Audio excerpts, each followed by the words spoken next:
টাকা দেয় টাকাটা খায়, কিন্তু ভোটটা পচায় না, ওতে এমপি হতে পারবে না, আর প্রধানমন্ত্রী হবে কোথেকে? এখনই মাথা উলিয়ে গেছে, পাগলামি করতেছে। তারেক রহমান চায় যে আপনাদের একটা ভালো ব্যবস্থা করে দিতে। আপনাকে সেটা রাজি আছেন? কারা কারা রাজি আছেন? কত? সবাই তো রাজি নাই মনে হয়, হাত তুলে নেই সবাই। সবাই রাজি আছেন? তাহলে একটা কাজ করতে হবে, তারেক রহমানের একটা করে ভোট দিতে হবে। এটা থেকে রাজি আছেন? কত? সবাই রাজি আছেন? আচ্ছা, এটা এটা কিন্তু জোর জুলুম না, আর এটা আপনাদের স্বার্থের জন্য।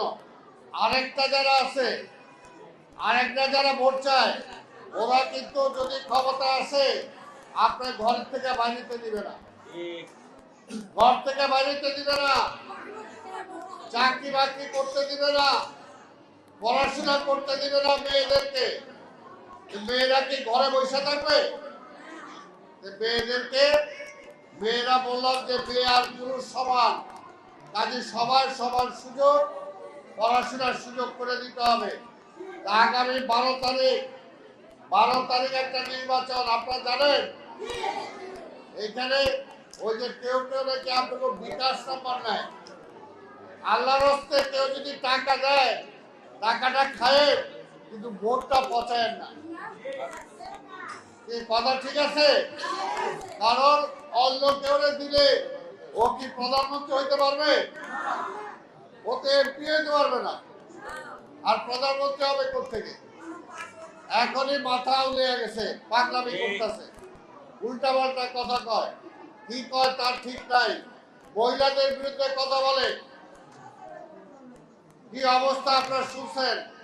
সেই কারণেই আজকে মহিলারা একটা বাংলাদেশের বিএনপির একটা ভোট ব্যাংক হলো মহিলারা। বিএনপি বেগম খালেদা জিয়ার আপনারা দেখছেন না?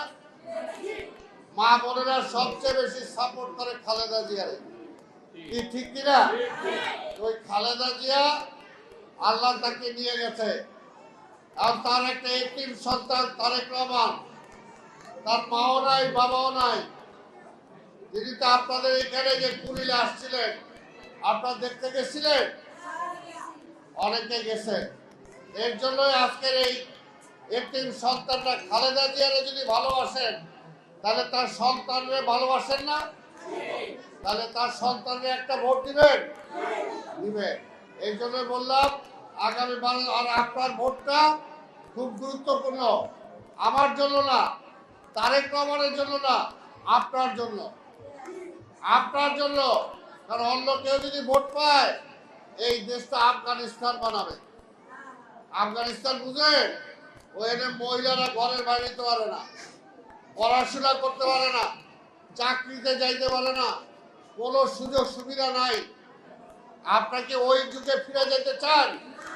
ওই যুগে ফিরে যেতে না চাইলে বিএনপির ভোট দিতে হবে, তারেক রহমানের প্রধানমন্ত্রী বানাইতে হবে।